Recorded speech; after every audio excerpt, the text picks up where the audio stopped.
bersama Bina Taruna Bangsa.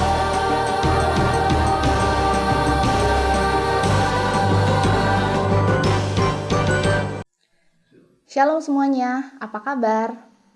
Bertemu lagi dengan saya, Ibu Marialita, yang akan mengajar pendidikan agama Kristen dan budi pekerti untuk kelas 10 IPA dan 10 IPS. Materi kita pada hari ini diambil dari KD 3.1, yaitu menganalisa ciri-ciri pribadi yang bertumbuh dewasa. Menurut Alkitab, pribadi dewasa itu dilihat dari nilai kerohaniannya di hadapan Allah, bukan dari usianya. Pribadi dewasa itu bertumbuh secara kerohanian dan mengalami pembaharuan dalam hidupnya, dan hidupnya tidak berpusat lagi kepada nilai-nilai duniawi, namun kepada kebenaran Allah. Tujuan pembelajarannya kalian bisa lihat di sini ya. Ciri-ciri pribadi yang bertumbuh dewasa. Ada 9 ciri-ciri pribadi yang bertumbuh dewasa. Yang pertama adalah tidak egois. Yang kedua, berpikir objektif. Yang ketiga, mampu beradaptasi. Yang keempat, bertanggung jawab. Yang kelima, menguasai diri. Yang keenam, menerima kritik dan saran. Yang ketujuh, mampu bekerja sama. Yang kedelapan, realistis. Dan yang terakhir, memiliki prinsip kuat dan fleksibel. Ibu akan menjelaskan ada 6 aspek pribadi yang bertumbuh menjadi dewasa. Yang pertama, itu ada aspek fisik atau jasmani. Nah, aspek fisik dan jasmani itu dilihat perkembangan kita mulai dari lahir sampai sekarang. Pasti bertambah tinggi dan bertambah berat tubuh kita. Dan antara laki-laki dan perempuan, itu pasti ada perbedaan dari postur tubuhnya. Contohnya, seperti laki-laki, mungkin suaranya akan semakin berat dan bertumbuhnya jakun. Lalu, begitu juga dengan perempuan, sama. Ya, pasti ada perbedaan. Nah, apa sih yang dikatakan Alkitab tentang aspek pertumbuhan fisik atau jasmani? Ketika kita masuk ke dalam firman Tuhan, dikatakan bahwa tubuh ini adalah bait Allah, di mana Allah berdiam di dalamnya. Sehingga kita harus merawat tubuh kita. Nah, mulai dari sini kita lihat dari 10 perintah Tuhan. Dalam hukum yang ketujuh dikatakan bahwa kita tidak boleh berzina. Ya. Nah, itu dia bagaimana kita harus merawat dan menghargai tubuh kita, apalagi di usia kalian, di masa remaja memasuki pribadi yang menjadi dewasa. Nah, kalau Alkitab mengatakan bahwa kita harus merawat, membersihkan diri kita sebagaimana yang diperintahkan oleh Allah dalam hukum yang ketujuh, maka kita harus mematuhinya. Karena pribadi yang bertumbuh dewasa, seperti yang dikatakan Alkitab, adalah pribadi yang mengalami pembaharuan hidupnya.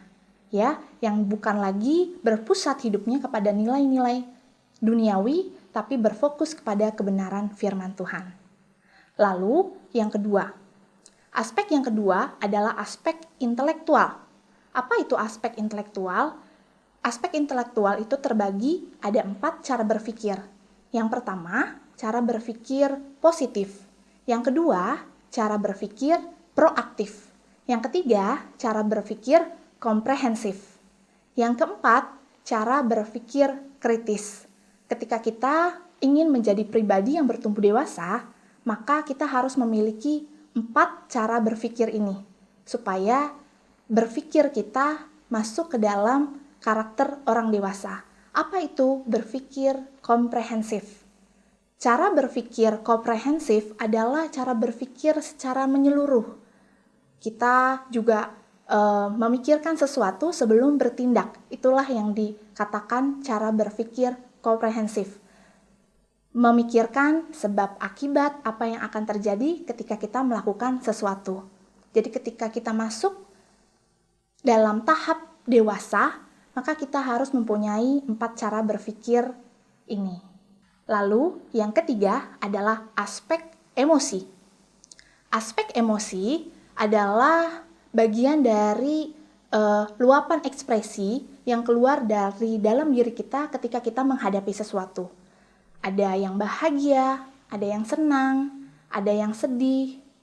Nah, ini kita harus bisa mengendalikan diri. menjadi pribadi dewasa, kita harus bisa mengendalikan emosi kita. Apalagi di umur kalian, yang biasanya terkenal dengan remaja adalah labil. Bukan begitu? Nah, di sini firman Tuhan mengatakan bahwa ketika ya, katakan ya. Ketika tidak, katakan tidak. Dan Paulus pun mengatakan bahwa kita harus bisa mengendalikan yang ada dalam diri kita, yaitu kedagingan kita. Ketika kita marah, firman Tuhan mengatakan bahwa ketika kita marah tidak boleh berlebihan atau sampai matahari terbenam. Itu yang dikatakan firman Tuhan. Ketika kita bahagia, harus ada ungkapan syukur di dalamnya. Jangan bahagia yang terlalu berlebihan sehingga itu dapat menjadikan diri kita lupa akan Tuhan. Itu adalah aspek emosi. Selanjutnya, kita akan masuk ke dalam aspek moral. Apa itu aspek moral? Aspek moral adalah bagaimana cara hidup kita. Kata moral diambil dari kata mores, yaitu tata cara kehidupan, adat istiadat, atau kebiasaan, di mana kita diajarkan di rumah untuk menghargai orang yang lebih tua, ya, atau kita berlaku menjadi teladan bagi adik-adik kita atau bagi teman-teman sebaya kita. Nah, di sini Alkitab ingin menjelaskan bahwa etika kita berhidup, tata cara kehidupan kita itu harus sesuai dengan firman Tuhan. Bagaimana yang dikatakan dalam Roma dan dalam Filipi bahwa kita harus menjadi teladan bagi semua orang. Buah-buah roh, ada 9 buah roh tentunya ya, yang kita semua tentu tahu, itu harus ada dalam diri kita. Bagaimana kita mengasihi orang lain, menghargai orang lain, menghargai teman-teman kita. Seperti itu. Selanjutnya, kita masuk ke dalam aspek spiritual.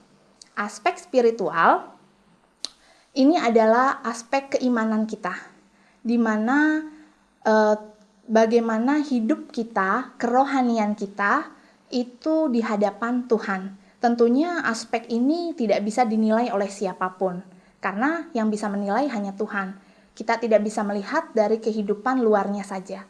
Aspek ini berhubungan tentunya dengan keintiman kita, bagaimana cara kita beribadah, bagaimana cara kita berdoa, bagaimana cara kita membaca firman Tuhan. Karena dalam Mazmur 1 ayat 1 dikatakan, orang yang suka dengan firman Tuhan, dia adalah orang yang kenal akan Tuhan.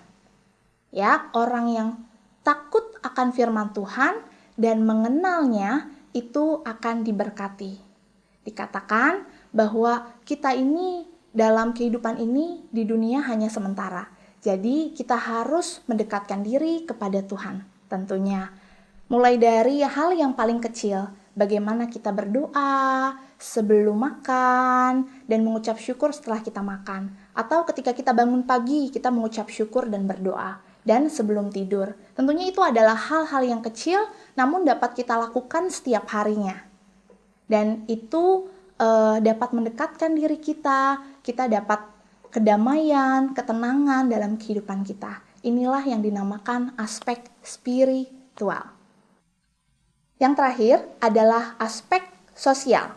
Aspek sosial dikatakan bahwa kita adalah makhluk sosial yang akan berdampingan dengan manusia-manusia yang lainnya. Nah, ketika kita masuk ke dalam kehidupan yang banyak bertemu dengan manusia-manusia yang lain, maka diajarkan di dalam Alkitab bahwa kita harus menerima segalanya, baik kelemahan dan kelebihan daripada orang-orang yang ada di tempat kita. Nah, contohnya adalah ketika kita masuk ke dalam pergaulan, kita perlu bersosialisasi dengan baik. Namun, kita juga harus bisa menerima kekurangan dan kelebihan daripada teman-teman kita.